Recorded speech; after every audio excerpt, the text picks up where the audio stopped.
मृत्यु के बाद का रहस्य। गरुड़ पुराण के अनुसार क्या मृत्यु ही जीवन का अंत है? जब किसी व्यक्ति की मृत्यु होती है तो उसकी आत्मा कहाँ जाती है? क्या यमदूत वास्तव में आते हैं? क्या स्वर्ग और नरक सचमुच होते हैं? और सबसे बड़ा प्रश्न, मृत्यु के बाद आत्मा के साथ आखिर क्या होता है? नमस्कार दोस्तों, आप देख रहे हैं MRD सत्यवाणी।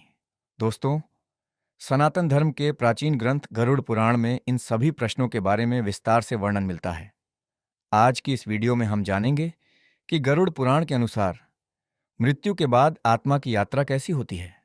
वीडियो को अंत तक जरूर देखें, क्योंकि अंत में मैं एक ऐसी बात बताऊंगा जो शायद आपके जीवन को देखने का नजरिया बदल दे। आत्मा अमर है, सनातन धर्म का पहला सिद्धांत है। मनुष्य शरीर नहीं, बल्कि आत्मा है। भगवान श्री कृष्ण ने भगवद गीता में कहा है कि जैसे मनुष्य पुराने वस्त्र छोड़कर नए वस्त्र धारण करता है, वैसे ही आत्मा पुराने शरीर को छोड़कर नया शरीर धारण करती है। इसका अर्थ है कि मृत्यु केवल शरीर की होती है, आत्मा की नहीं। शरीर पंच तत्वों से बना है और एक दिन इन्हीं तत्वों में विलीन हो जाता है, लेकिन आत्मा अपनी यात्रा जारी रखती है। यही कारण है कि सनातन धर्म में मृत्यु को अंत नहीं, बल्कि एक नए चरण की शुरुआत माना गया है। मृत्यु के तुरंत बाद क्या होता है? गरुड़ पुराण के अनुसार जैसे ही व्यक्ति के प्राण निकलते हैं, यमराज के दो दूत यमदूत आत्मा को लेने आते हैं। यदि व्यक्ति पुण्यात्मा है तो यमदूत सौम्य रूप में आते हैं, और यदि पापी है तो भयानक रूप में। वे आत्मा को तुरंत यमलोक ले जाते हैं, जहां उसे केवल कुछ घंटों के लिए रखा जाता है, ताकि वह अपने जीवन भर के कर्मों की एक झलक देख सके। इसके बाद यमदूत आत्मा को वापस उसके घर छोड़ देते हैं। गरुड़ पुराण कहता है कि मृत्यु के बाद आत्मा 13 दिनों तक अपने परिवार और घर के आसपास ही रहती है। वह अपने प्रियजनों को देख सकती है, उनका रोना सुन सकती है, लेकिन उनसे बात नहीं कर पाती। वह सब कुछ देखती है, कौन रो रहा है, कौन उसकी याद कर रहा है, और कौन उसके जाने के बाद केवल संपत्ति के पीछे पड़ा है। यही वह समय होता है जब आत्मा को यह एहसास होता है कि संसार में धन, संपत्ति, पद और प्रतिष्ठा सब यहीं रह जाते हैं। साथ जाता है तो केवल व्यक्ति का कर्म।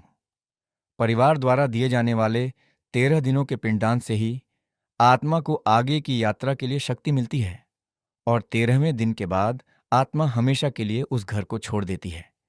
यमलोक की कठिन यात्रा और वैतरणी नदी। 13वें दिन के बाद शुरू होती है यमलोक की असली यात्रा।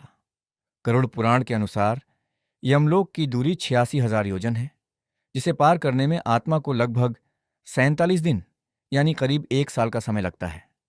इस रास्ते में एक बेहद भयानक नदी आती है, जिसका नाम है वैतरणी नदी। ये नदी खून और मवाद से भरी है। जिस व्यक्ति ने जीवन में सत्य, धर्म और गाय का दान, गौदान किया होता है, उसके लिए यमदूत एक नाव लेकर आते हैं और उसकी यात्रा सरल हो जाती है। लेकिन जिसने दूसरों को कष्ट पहुंचाया हो, छल किया हो या अधर्म का मार्ग अपनाया हो, उसे इस नदी के खौलते पानी में डूबते उतराते हुए बहुत कठिन अनुभवों का सामना करना पड़ता है। चित्रगुप्त का बही खाता और न्याय।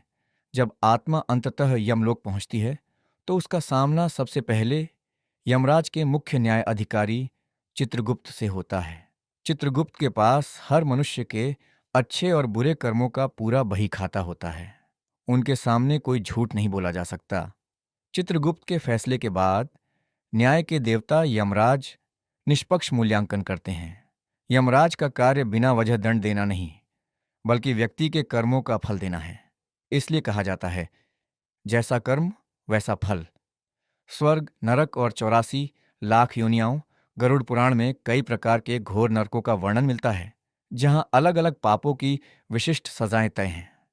अपनी सजा पूरी करने के बाद आत्मा को उसके कर्मों के अनुसार 84 लाख योनियों में से किसी एक में, जैसे पशु, पक्षी, पेड़ या पुनः मनुष्य, जन्म मिलता है। बहुत से विद्वान यह भी मानते हैं कि स्वर्ग और नरक केवल कोई स्थान नहीं, बल्कि हमारे कर्मों का परिणाम है।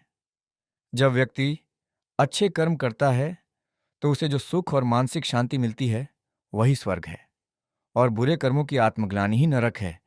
इसलिए सनातन धर्म हमें भय नहीं, बल्कि कर्म की शक्ति का संदेश देता है।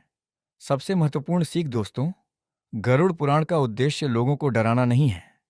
इसका असली उद्देश्य यह समझाना है कि यह मानव जीवन बहुत मूल्यवान है। हम जो भी करते हैं उसका प्रभाव हमारे जीवन और समाज पर पड़ता है। मृत्यु अटल है, लेकिन जब तक हम जीवित हैं हमारे हाथ में हमारे कर्म हैं। यदि हम सत्य बोलें, जरूरतमंदों की सहायता करें, माता पिता का सम्मान करें, धर्म और नैतिकता का पालन करें, तो हमारा यह जीवन और इसके बाद की यात्रा दोनों सार्थक बन सकते हैं। यही सनातन धर्म का वास्तविक संदेश है। आपकी क्या राय है? क्या आप मानते हैं कि मृत्यु अंत नहीं, बल्कि एक नई यात्रा की शुरुआत है? अपनी राय कमेंट में जरूर लिखें। यदि आपको यह जानकारी पसंद आई हो तो वीडियो को लाइक करें, अपने मित्रों के साथ साझा करें और MRD सत्यावानी चैनल को सब्सक्राइब करना न भूलें। जय श्री राम, हर हर महादेव।